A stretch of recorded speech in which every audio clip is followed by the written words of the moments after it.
Well, it looks like you're on another episode of Words with Nerds. You're at the start menu right now, so you can either continue from your previous load point or you can start a new game with us, the Triple S crew. As always, this is issue 61 of Words with Nerds, and you got your crew here, the illustrious Triple S crew themselves. It's me, Sundance Kid himself, aka DJ. It is me, Slick the Vic Rodriguez. And it's me, Space Case. Welcome back to another issue, guys.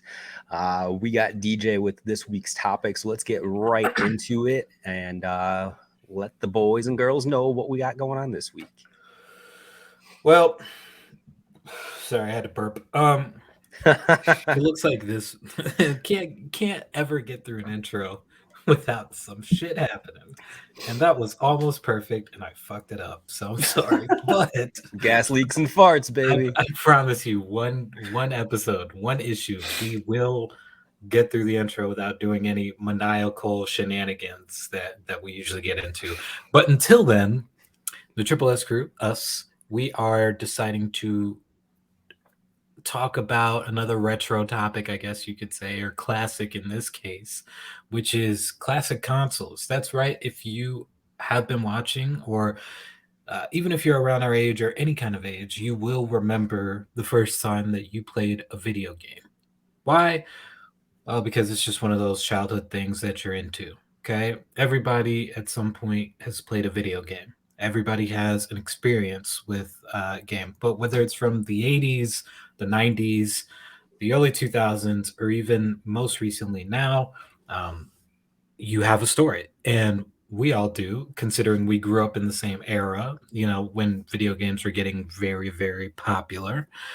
So we decided to look back on memory lane and share our favorite consoles as well as our favorite games or our first games, depending on which person you're talking to. And I'm always one for retro feels and stuff like that and nostalgia purposes, but I feel like this is going to be a good one because if there's one thing we can all agree on, it's our love for video games. Absolutely, yeah. Yep. Definitely. I'm just looking around the room right now and seeing how this show is a perfect representation of all three of us because we've got like a retro kind of like, I don't even know how to describe Victor really, but like kind of like 90, not like, I don't know, 90s kind of vibey. There's a lot of like 90s vibes going on with Victor over there, including Yeah. but not limited to DBZ over in the corner. You got the Simpsons on their illustrious couch in Springfield. Like there's a lot happening over there. And then to your point, everything I see in the background. Neon just extravaganza going on over here. I think it's safe to say we're pretty. Well, we do the nostalgia episodes, which are few and far in between now, but when we do them, we get hyped about them and we also get into it. So I'm very excited to do one of these episodes with you guys right now. Mm-hmm. Same. So, Victor, the overlay is telling me that you're going first. It kind of has already revealed the topic, which maybe I should make one that doesn't give away so much info and spoils things. No, I like it. I like it. I don't know if anyone's mentioned it fan wise, but I like it. The overlay and the layout look amazing. But yeah, to reveal my pick for when you guys were talking about the 90s, I'm like, is this how we're like transitioning into this? This is a perfect setup. And then David's like, and then Vince, and I'm just like, we're not transitioning. All right. Oh, we don't have smooth transitions here. What are you talking about? Transitions. What are those? I was like looking at both of you for like a second. I'm like, this is beautiful. Like you guys are just like laying this up, and then all of a sudden, yeah. So mine's actually a '90s pick. It's transition. Mine are terrible too. It's the first console that my classic console. I stuck with that was the Nintendo 64, and the reason why it's like that first one that I'm sure for both of us, for all of us, there's a reason why it sticks to your memory. But for me, this was my first console to myself because I'm the middle kid. I'm the middle child. My little brother, Louis Gordo, he's the youngest one. So he always had to get my shit when like I'm not home. And then my sister, the oldest one, I kind of got her hand-me-downs from like the Sega to the Super Nintendo. to there was another system in between that I had to share. So I always had to share. And then one Christmas I was like, I want this system and I want to get a game. And my dad's like, all right, cool. So it was really funny because the game Perfect Dark, I originally didn't want it. I actually wanted Goldeneye. Like I remember I played Goldeneye all the time. I mean, come on, yeah. Yeah, so I was like, oh yeah, like I'm like, I want this game, if Santa could bring it to me, please.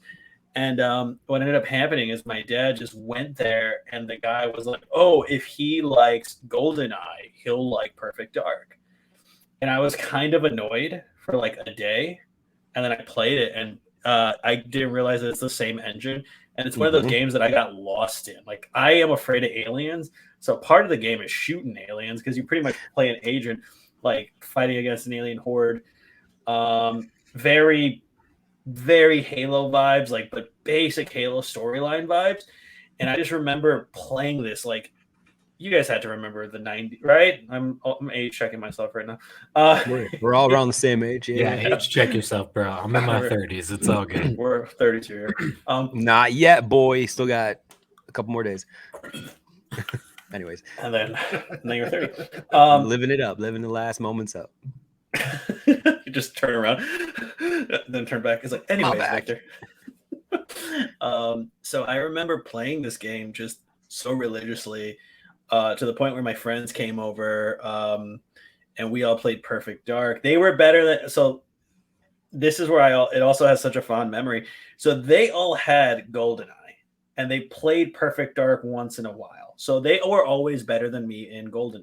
All my friends. I remember my buddy Josh, Marco, and Steve. They were always way better than me in Goldeneye. I would always be the last one to win. But I played Perfect Dark nonstop. So I learned all the weapons. There was a rocket launcher that you can control the rocket where it's going directional wise. And then there's a sniper rifle that you can shoot through walls. So I remember playing with them and finally it was awesome always being the top person on there, having the highest kills, having the lowest death rate. So that's why the game itself holds true to my heart. It's the one that I wanted to pick with that, the console and the game, because it was one of those things that like, dude, it's like, that's what I remember being my first true console, the classic, like something that I'm like, I think back on with fondness. You know what I mean? Yeah, absolutely.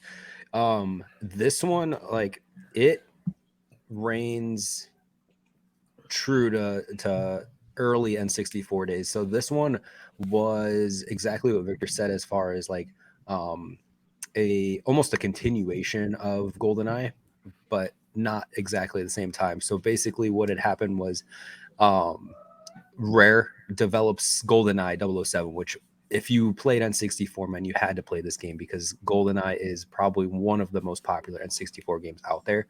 For you younger guys listening to this, GoldenEye and Perfect Dark, basically, like, you guys don't get it, but it's you like young whippersnappers. you young whippersnappers out there.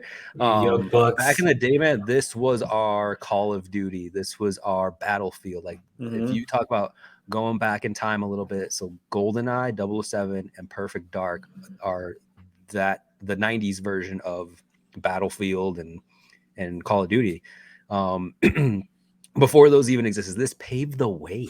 You know what I'm saying? No, I'm not gonna go that route. No. But, speak your truth. Speak your truth. It paved the but way. no, like, for real, it kind of Yeah. did pave the way. But I'm not gonna be that guy. So the developer of GoldenEye actually was outbid by Rare to go and make Perfect Dark instead. They wanted to do another James Bond game, and Rare came along and said, hey, here's more money. Can you please develop our game? And that's why you see very, very similar aspects in both these games, because that you literally made GoldenEye and then went over and made Perfect Dark right after. So it's the same engine like Victor was talking about. It's like GoldenEye refined and kind of twisted in a extraterrestrial kind of sense, which I don't understand why you picked this game, dude. You're terrified of aliens. So I've been afraid of aliens since I was a fucking kid. So being able to shoot Is them, this why? no, This game? Are we getting to the root of the problem right here? No, but I remember playing it and freaking out the first time and being like, I'm gonna shoot these aliens as much as I can. And eventually, like, dude, I just got really good at killing aliens in this game. Because they get levels, you have to shoot them down, and I just like snipe them from a distance. So you're a masochist, is what you're saying. I'm saying that's what I'm getting from you, though. Is that like you're got a little darker tendencies there, Vic? Let's talk about it. No,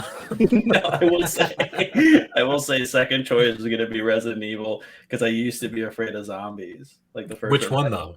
First one. I was afraid of zombies. The Spencer Mansion. Okay. Spencer Mansion. So I was going to pick that one, but I picked this one because it's less. You know what? Since he did that, we should just tell our second picks for each one. Oh boy. Okay, I got one. All right. I just have like rage issues. I have a kind of. So.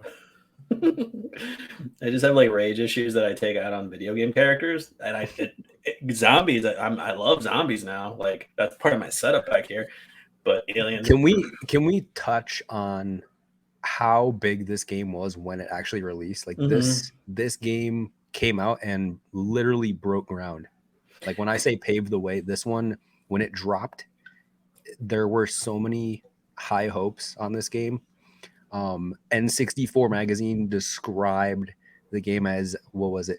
The kind of attention to detail that had everyone who saw it drooling. Like, and you look back on it now and you're like, bro, this is, what is this, 8-bit? Yeah, but like when you played it, like as a kid who never saw anything beyond this, like it was really good. Like, even like the major alien bosses, like if you watch a video now of that, obviously you're gonna be like, holy crap, was everyone stoned? But like playing it back then, it was really cool. The sound effects were so good. Like everything in my young mind was just like, this is how this all should look and sound. This is the future. But it did pave the way. It did strut the catwalk for those kind of games because what is it? 007 did a really good job setting up like, hey, everyone, we like shooters. And then when Perfect Dark came out, it's like, hey, let's waltz instead of tango with shooter games right now. And you could put some weird shit in there. And like now that's commonplace. Every video game we all play that's like a first person shooter or something, there's like an odd aspect to it. And I partially thanks to Perfect Dark and how well it did, how like amazing it did. It did awesome. Just to put in perspective, if you guys aren't whether you guys weren't around at the time, aren't really as into N64 games or whatever it may be. So if you're familiar with games and you're watching this, you're probably aware of what E3 is. E3 is like a big annual kind of time where game developers come out and showcase their new games that are about to come out. It's like Comic-Con for video gamers. That's a way better way to put it. I don't know why I complicated that so much. When video game companies want to show off stuff and they put a bunch of people in a place and they have screens and people interviewing. I don't know what you would call shit. And the screens are on the wall. Yeah. So at E3 in '98, this was slotted as Nintendo's #1 game. Like this was the game for Nintendo to showcase in '98. That's how big this game was. I didn't even realize that until I really started looking into this. I was like, damn, dude, Perfect Dark was the shit when it came out. That's insane. You've never played it? No, I've played it, but I didn't realize how big it was because I was a kid. I don't have any perspective on like monetary value and stuff. My parents got me a game when I was a kid. I played it and they're like, I didn't really understand how big it was. I was like, yeah, my friends play it, no big deal. I didn't realize it was one of the biggest games to drop in '98. Which in turn probably kind of cements it. To your point, it kind of cements it as that kind of trailblazer game, because if you could have fun and play a game as not complicated, but like as diverse in all of its like different aspects of a game, like music and being able to play and like the you know, like the playability of it. If as a kid you still remember being able to play that and enjoying it, and now you can go back and appreciate it for like its story, its rich story, and like the soundtrack, and not just being able to shoot up aliens. Victor, I'm looking at you. Um, then it probably deserves that first choice, you know, because it definitely, you could see so many different parts of the influence that that game had. Like if you played Halo, like Combat Evolved, or like Medal of Honor or Call of Duty, like all of the earlier kind of first person shoot 'em ups, and um, yeah, I think that's probably has a big say, or it carries a lot of weight in the gaming community, if it were. And then the remake that came out for the Xbox, when it first came out, the Xbox 360, that one was just as good, and it came with the system, so Yeah. everybody had to have played it. Yeah. You know. Yeah. everybody. I think it's appropriate. And DJ, it's your week. You tell me. I think it's appropriate if I go next because just thinking chronologically as things develop over time. Please. I know your pick, and I know you have a newer, or the newest one. So my game kind of falls next in a sequential order as far as release date and how things kind of evolve with video games over time. So yeah, let's dive into it. Yeah. So go ahead, Space. My pick is something that I played all the time over at my grandparents' house as a kid. So I think I've done this before, but shout out to Uncle Dan. He got me into so many things as a kid that I appreciate now as an adult. Star Wars, Mega Man, all sorts of stuff, man. Like definitely a part of my nerdism comes from him. So I remember going over to my grandparents' house, and me and him were young enough to like where he still lived with my grandparents, and his game console was there. So I would go playing N64, PlayStation in a little guest room on a tube TV from the 80s, man. And what was I playing? I was playing Mega Man Legends. So Mega Man Legends, if you guys are not familiar with it, it wasn't the most popular game, but for me, it was definitely something that I remember a lot in my childhood. It was developed by Capcom, which Capcom does like a ton of shit. You guys know Capcom. Released in 97 for N64, and then later transferred over or ported over to the PlayStation. So I think I played on the PlayStation after it got ported over. But Mega Man, it's basically this dude set in a distant future where Earth is mostly water, so there's a lot of islands and stuff you have to navigate through. A lot of the players or the characters in this world travel via airship, so like those kind of steampunky flying ships, basically. The premise of the game itself is you're flying in your airship, it breaks down and crash lands onto an island, and you basically have to salvage parts, fight these like big robot mech dudes in order to get parts from them to rebuild your ship and go home. Tons of side quests along the way, but yeah, man, for the longest time I could not remember what this game was called. I kind of forgot it was even Mega Man, because knowing Mega Man now, what, 15, 20 years later, at least, it seems so different than playing a Mega Man game back in the 90s. Like the game has evolved so much where I literally don't even remember it being the same. So I'm glad I figured out what game it was, because I kind of want to like either get the game again or try to what do you call when you like download on your computer ROMs, right? Yeah. You know what I'm talking about? I don't know. I'm not into that stuff. I was about to say I'm like a smart ass. I was like, download? Like having those bootlegs. An emulator. That's what it is. Yeah. Emulator. Someone's yelling at their TV right now. I kind of want to replay it and see how it holds out over time. All this talk is just making me want to like go to like a thrift store and buy like an old school tube TV or like the fat ones, dude. Because like we gotta play these games and get like the only true way to plug them in is the fucking 3 prongs. Yeah, You know, and it's probably It's probably an absolute disaster nowadays. Honestly, as much as we just hyped up 007 Goldeneye, I cannot play that game personally. Like old school Mario Kart, I can't play those either. It gives me such a headache. It doesn't even look clear to me, but it's so weird, our perception over time. Like back in the day, as kids, we didn't know any better. We didn't have any other graphics that were better than these. So once we saw them, they were extremely realistic to us, and we were like just eating it up.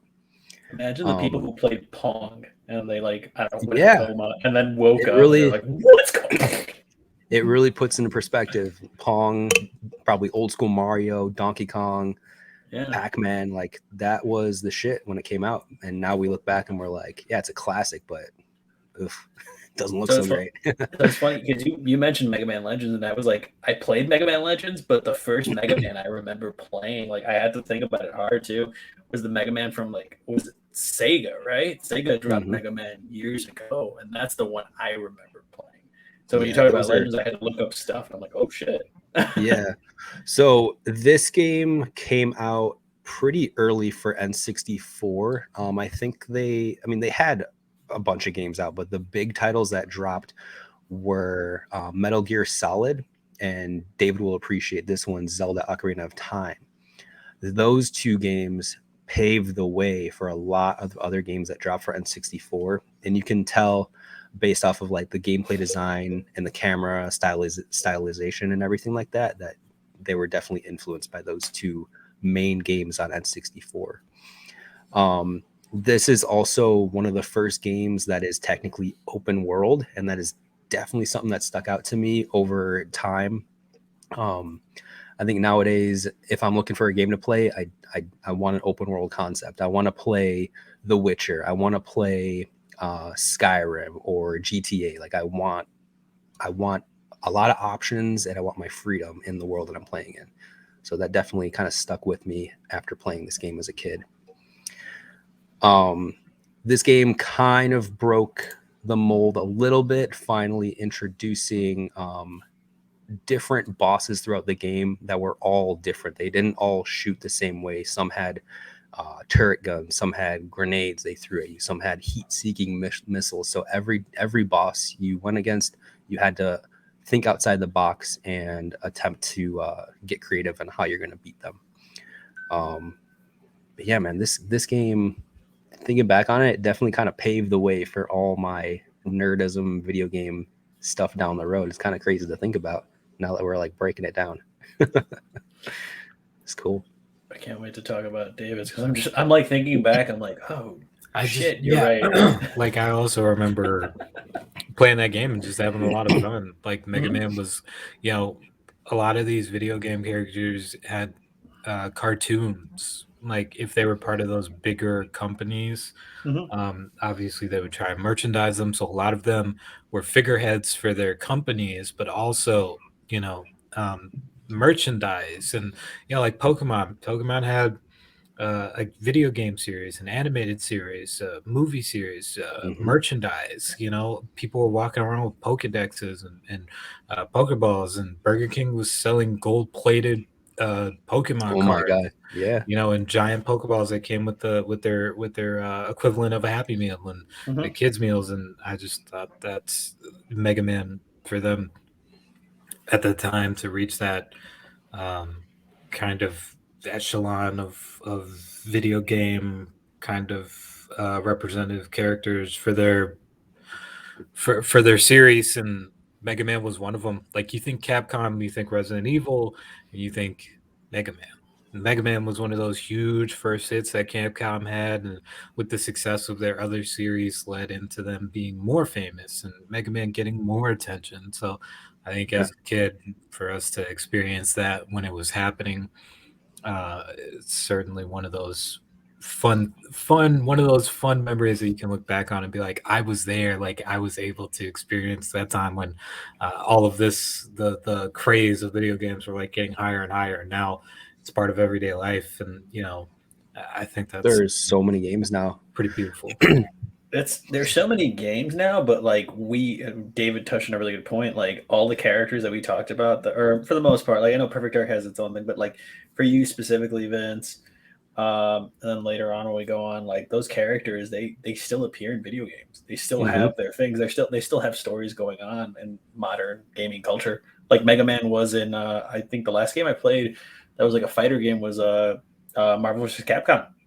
Oh, A classic absolutely. in its own fucking self. Yeah, they got Mega Man there. I play Super Smash Ultimate religiously, so he's a character in there, and it's cool because the kit that they give him is both very retro and very modern at the same time to kind of show exactly what you guys are talking about, which is Mega Man's been around for so long that he's gone through all these updates, and he's always been like a techie kind of guy with all these cool blasters and anti-gravity boots and his mech and everything like that. So the fact that they update him along the way is awesome.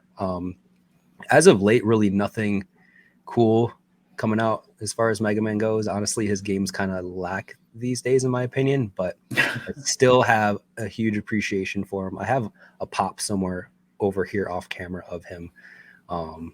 And David was talking about the comics and the TV show and stuff like that. So low key, You yeah, redid, Mega Man's got a big spot in my heart. you redid your entire back wall and did No. Two... So Oh. I took away my Runaways display and I moved it and I put my Walking Dead here because I'm a huge Walking Dead fan. I wanted to display my Walking Dead collection. And then, sorry to Juice, but I moved his cat bed on the floor, and because he's got like 18 of them in the house, and I put whiskey on display because why not? I think it looks better than a cat bed. Fair point. Mr. I also changed my background. Yeah, I did it to... I couldn't find anything for Perfect Dark to order and arrive in time, but I redid it because I heard Vince was redoing this. What's your second choice? Like, what was your... If you hadn't have chose Mega Man, what was your second choice? It's a toss-up between two games. I will only mention the game that won for so we don't go into too much of a rabbit hole here. Mm-hmm. My second choice would have been 007 Nightfire for PlayStation 2, I think. Oh man, I know how many like late night sleepover, dude, afternoon co-op battles I've had with this. Oh my god, that game was such a good game growing up. Good game. Hours of my childhood played into that game. That was good. Great that was good. Yeah. There's a lot of like hidden gems on PlayStation 2 and Dreamcast because those systems were like, PlayStation 2 was out for a minute, but there were a lot of games that they had deals with Sony and like they came out with one or two games, but they didn't perform well because a lot of them were being made at the same time. So a lot of them had RPG inspiration to them, and a lot of them felt like knockoffs of other big series. Like, if you think of Final Fantasy, not a lot of people know of like Legend of Dragoon, and Brave Fencer Musashi, Grandia, or Jade Cocoon. Like, there's a lot of like hidden gems and that don't get a lot of appreciation. It honestly sounds like you're speaking a different language if you have no idea what you're talking about. Exactly. So to that point, I think that falls. You're like Dragoon Kakoski. Yeah, what? Dragoon Cocoon Kakoski. This is a demon behind David right now. Just like, thanks for reciting that, bro. Get done with this. Yeah. It's been 400 years. Yeah. And you finally said my name. But yeah, I mean, to that point, there's a lot of hidden gems on those systems that like not a lot of people know about. And, so that's good that you still have those memories, because there are games that I'll reference that people are just like, what? I've never heard of that before. It was just like, yeah, it came out in 97 when the rest of them were pretty big. 97, I wasn't even alive. Shut up. I just because they had the same influences as those other big series, like, does not make them any less game to play. Like, there's a lot of games out there that don't get the respect they deserve because they came out and were overshadowed by these bigger game franchises that are still back like 25 years later. You know what I mean? So I think a good transition to the next topic is exactly to that point, which there was a game that came out called Fable, which is an awesome game. And it is very similar to this next pick. And it came out around the same time and was completely overshadowed by this game, because how can you compete with David's next pick? Well, I mean, you honestly can't. I have You can't. I have a half a tattoo sleeve dedicated to this game. It is Kingdom Hearts. That's right, I said it. One of those once in a lifetime type video games, and I'm not just saying it because it's one of my favorite video games of all time. It was honestly one of the first video games that I played on one of the first systems that I owned by myself. My dad will tell you differently because he used to buy me consoles, but in reality, he played them as much as I did. Hmm. So I don't think there was a single console that I had in which he didn't play the games 5 times as much as I did. So he bought me the Sega Genesis, in which he played pretty much every other game before me. I remember I once deleted the memory card that he had on PlayStation, deleting his Final Fantasy 7 save games. So he was pissed. But Damn. he recovered them, so it was all good. Um, and I think PlayStation 2 was one of the first consoles that like I had that was mine and that I was the only one playing it. And Kingdom Hearts was one of the first games, and I literally only got it because Donald Donald Duck and Goofy were on the cover. And I was like, holy shit, this is amazing. I gotta play this game. And like everything looks so cool about it. The concept art was in like Game Informer. It all looks so cool. So I told my dad to buy it for me on a whim. And lo and behold, when I first started playing, I was like, whoa, this is like there's Final Fantasy characters in this. Like there's Cloud, there's Tidus from Final Fantasy X. Like there's all these characters. There's Aerith, there's Yuffie, and then on the flip side there were Disney characters. So I was playing some of my favorite movies. I was playing levels that were dedicated to them. So I was playing the Colosseum from Hercules, and I was playing uh, in the Jungle from Tarzan, or Halloween Town from Nightmare Before Christmas, and I was just so entranced with this, and the story itself was just so amazing. And keep in mind, it's an 11-year-old me. The game came out in 2002. Nobody thought this game was going to take off. The people from Square Enix didn't think the game was going to take off.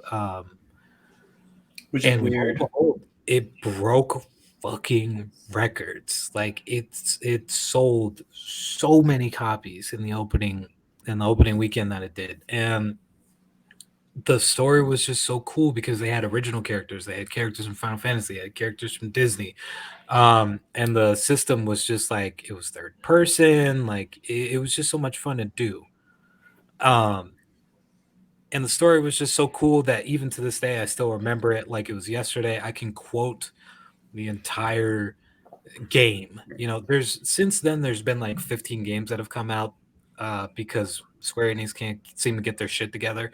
But the first one was just the first. Kingdom Hearts 1 and Kingdom Hearts 2 are just gold. Like you cannot make them any better, I don't think. And your weapon's a keyblade, which makes no sense, but it's fun. You can use potions, ethers. It's just so much fun to play, man. And the boss battles were so hard that it was so satisfying. It was one of those satisfying games where when you do beat it, you have this feeling of satisfaction that you can just sit down and relax and watch the cutscene that's happening afterwards. And this was still when you could use CCC, which is Cheat Code Central. And you could use all the cheat codes from there and get all of the Ultima weapons and stuff like that. And I'm rambling, but the point is that even 20 years later, I still feel this way about this game. Yeah. So it was so much fun. It was one of the first games that I beat on my own. Nobody helped me play this game. I beat it. I watched it until the end, the credits, and I was so accomplished. I felt so good that I was like, that was the turning point for me. I was like, I'm gonna start playing video games for this feeling so that I can beat them. This was before Twitch existed. This was my first experience of watching someone play video games. I I did not get a copy up front. I wasn't really feeling it, to be honest. It wasn't appealing to me as a kid. It's not to say that it's not appealing to me as an adult now. But when I was, 9 or 10 when this came out, I just wasn't interested in playing it. But my neighbor, one of my best friends, was someone who got the game. I remember going to his house and watching him play this, and I sat there for hours just watching him play, which before Twitch, anything like that, I was not one to sit and watch someone play a video game. I wanted to be playing the video game. I was a kid. I wanted to be participating in the video game. But this one, the story, the graphics, the fact that it was a video game, but it was also Disney, put all into one. Awesome. I mean, Disney and Square Enix had such a great idea to combine these two together, and no wonder it broke records. I mean, you combine those two together, you're going to break records. The developers of this game, they purposely made this game to compete with Super Mario. They said, hey, Super Mario is doing too well. We want to be on that level. We want to sell games like Super Mario. So what can we do? And they're like, well, what if we meet with Disney and see if they'll let us develop a game side by side with them? And Disney bought it, and they said, let's do it. And here we go. 20 years later, 25 years it's later. Gonna be 20. It'll be 20 years this year. Like, yeah. I'm so excited. I don't know what they just dropped a new Kingdom Hearts a year or two ago, and I know even that one took off and broke records and was just unstoppable as far as sales go. So still holds true to this day. It's cool that, like, all right, I'll say this and it might catch some flack. It's cool. Like, I appreciate like the old school characters like Mario and stuff like that. But the same thing with like DJ, where I was like, oh, that's really cool. I've never seen a game like this. Like I went with my dad and he was buying me games. He's like, let's buy games, because he kept whooping my ass in Tekken. Because my dad, dude, I don't know how my dad played Tekken and he mastered Eddie Gordo. Like, I could not beat this man. So and you don't know how, because it's come on, bro. Eddie Gordo, come on. Those dude, kids. Come on. He was that asshole that like learned how to like just do all the moves that continued to where it's just like your character's in the air and it's going, you're getting kicked up in the air and you're going in one direction and then you're just gone. Hated that. Literally getting the shit kicked out of you. Yeah, you can't even move. You're just malfunction because you're getting the shit kicked out of you. Him and then Law. So any kicking characters, he's really good with it. I'm like, oh yeah, fuck this, because I was a kid and I'm like, I want to play the Tiger Head guy. So he's like, let's go buy you some games. And he bought me Resident Evil Veronica, because he's like, that's up your alley. You like this scary stuff that I have to sit there and watch you play because you freak out sometimes. And then I was like, this game looks cool. Like the same thing. I'm like, is that Donald Duck and Goofy? So I remember playing it, and dude, I was so happy when that game came out that like, because I kind of got bored. Like, I feel like that game for like Mario and Sonic kind of fall before our generation, and like Sora and those characters, even the Final Fantasy characters, kind of come with more of our generation and how we more were with gaming. Like Square Enix and Disney did an amazing job just kind of being like, yo, let's make something that topples this fucking plumber that'll topple the plumber. And they did such a good fucking job. Like, I remember playing it as a kid and being like, God damn. And then playing the next game that came out. How long was it, DJ, before the next one came out? Like 10 years. No, it was the first one came out in 02, and then the second one came out in 05. Okay, cool. So then there was Chain of Memories that came out in between. When you're a kid, though, that feels like 10 years. Yeah. It was a minute. Shit. It was a minute before I got to play it on PlayStation 2 again. I remember. Mm-hmm. And then, like, I just love the story. Like, you could just play all those games still now, and they minus the graphics, they still hold up pretty well. So I was really happy you picked this, man, because this like got me down memory lane. I know you have the tattoo, but I took him down because I was making room here. But I have a majority of the Funkos. Our buddy Brendan, in his house, there's a shrine of this shit. So I'm sure he's gonna appreciate this. But he has more of the exclusive Funkos than me. But I was so happy that you mentioned this. So thank you for mentioning that. Sorry, I am to please. So I think I'll just choose my second one now, or not choose, but I'll just say it. I was really tossed up between these two because they came out like kind of around the same time, and I was playing both of them. This one came from a little known system called the Sega Dreamcast, a very forgotten system with the likes of Jet Set Radio, Crazy Taxi, and one of my personal favorites, Sonic Adventure. That's right, Sonic Adventure, one of the best game, the cheesiest, cringiest game at times, but one of the best games that have ever been made of Sonic the Hedgehog since the originals from Sega Genesis. So basically, there are 7 different characters you can play as: Sonic, Tails, Knuckles, Big Cat, the robot, who I always forget how to say his name properly, Amy, and that's it. Shit, who am I forgetting? No, that's it. It's, It's Sonic Tail. Oh, Supersonic. At the end, if you do all of their character arcs, because the story, if you play as one of the characters, it's always like a continuing story. They're always the story is taking place all at the same time for all of the same characters. You just see it from different perspectives as them, and you go on different adventures. So basically, all you're doing is you're collecting the Chaos Emeralds. If you've never played Sonic, they are just power incarnate in the shape of jewels, emeralds, obviously. And if you have all 7, then shit's going down. And one of the main villains is Dr. Robotnik, who is evil and trying to destroy the world and whatnot. And Jim Carrey. Yeah, Jim Carrey. Or is Jim Carrey? And one of his creations is like Chaos, which is a amphibian water-like creature who, the more Chaos Emeralds he gets, the stronger he becomes.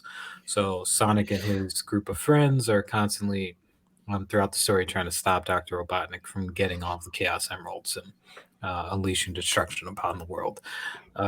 That sounds like a pretty heavy story. However, this game is so much fun. I still listen to the soundtrack to this day just because it is one of the most beautiful soundtracks I've ever heard.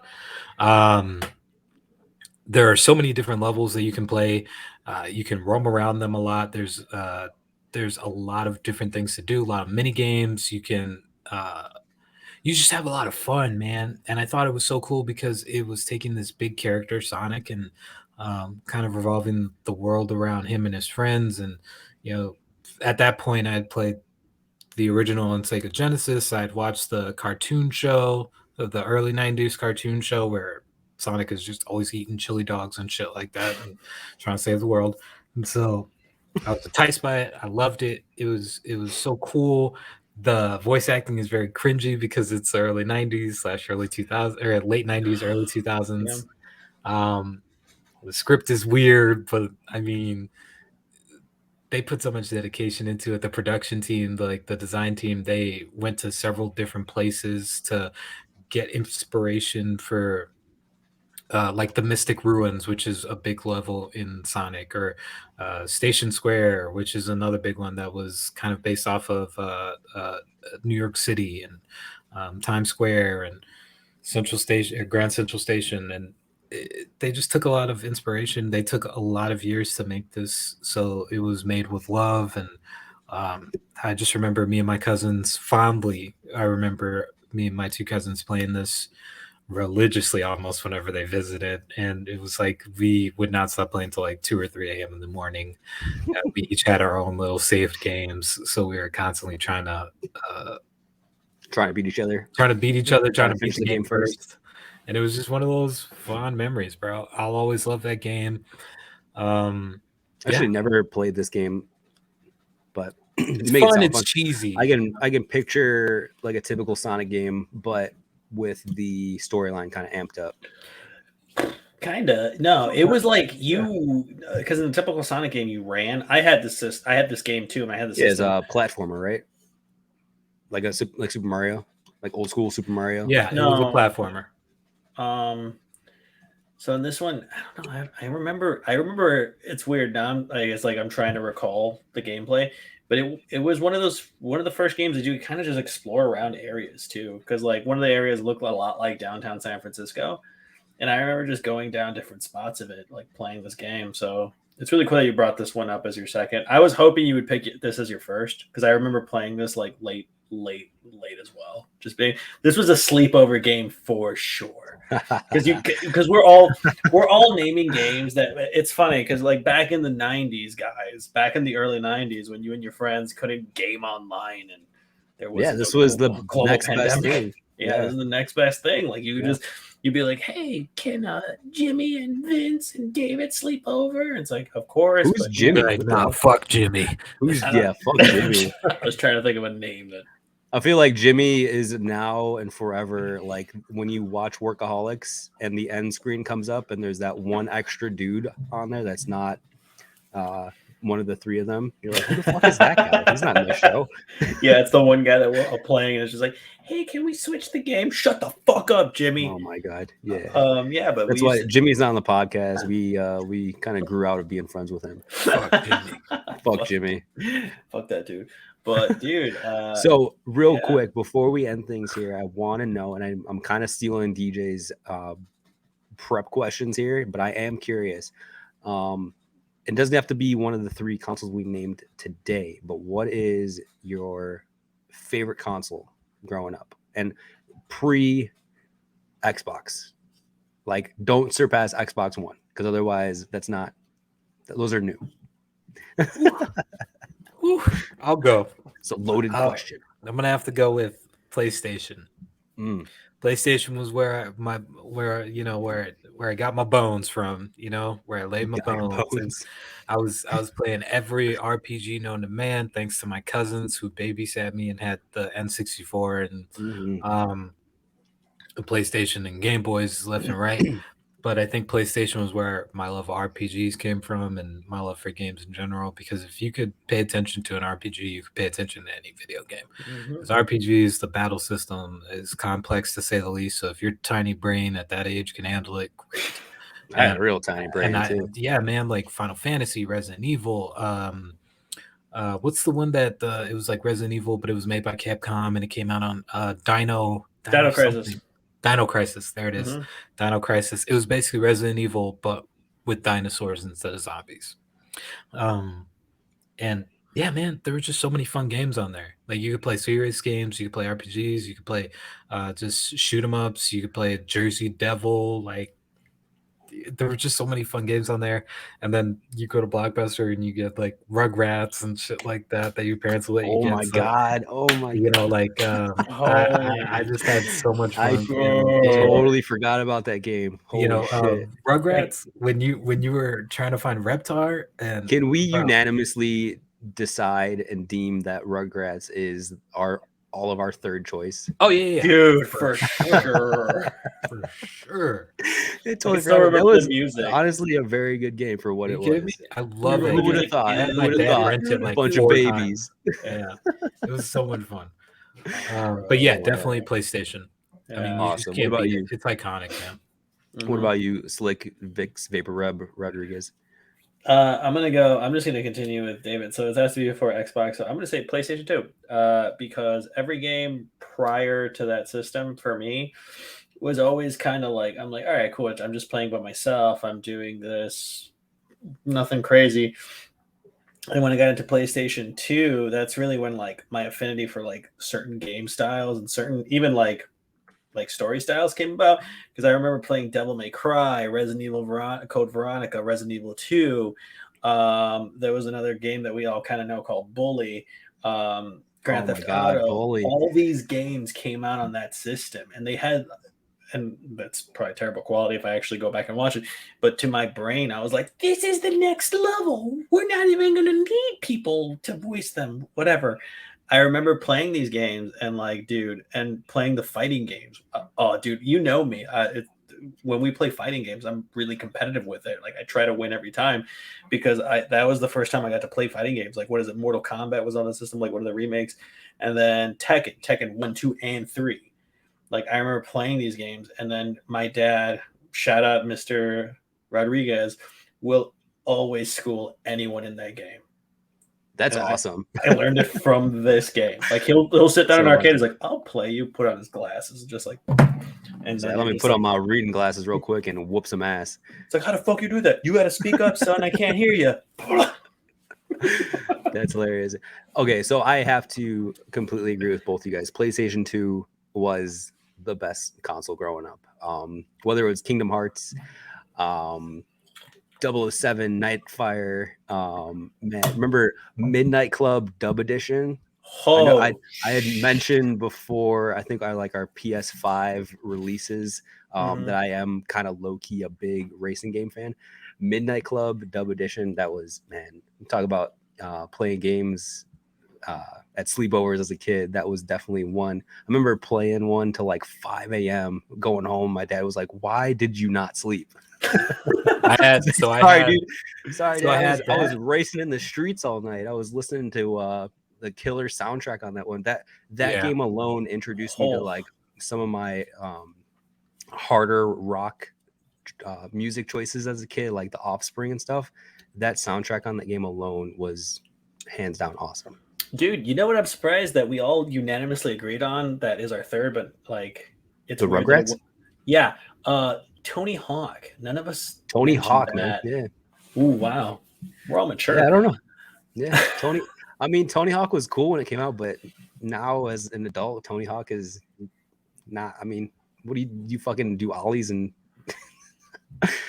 it's the same. I don't know. It's like a Madden game. They're all the same. Like for us to come on and be like, yeah, Madden 04 was my favorite game. It really changed my life. Generic, yeah, it changed my life. Yeah, no, this is a fun one. I'm pretty satisfied with our official I'll just Triple say S this. crew rating over here. Besides Midnight Club, there was also Need for Speed Underground. Yes. And for each of those games, I had the same car, which was the 2003 Nissan Skyline.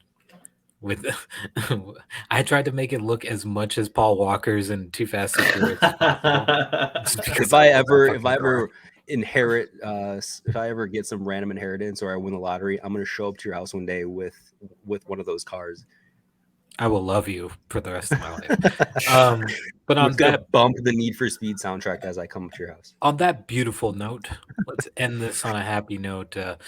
As always, it's the Triple S crew. You've heard us spout some nonsense about our classic consoles and our favorite video games from back in the days, most of which are probably PlayStation 2.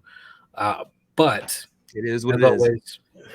Thank you for always listening to us and tuning in. We always appreciate the views and the likes. And if you guys want to comment below and like, please, and subscribe if you're not subscribed already. Share this video, if you will, with your friends or whoever. But as always, it is a Triple S crew. It is me, the Sundance Kid himself, aka DJ. It is me, the Slick Vic Rodriguez. And it's me, Space Case. Thanks for watching, guys. We will see you next time with a brand new episode. Until then, adios.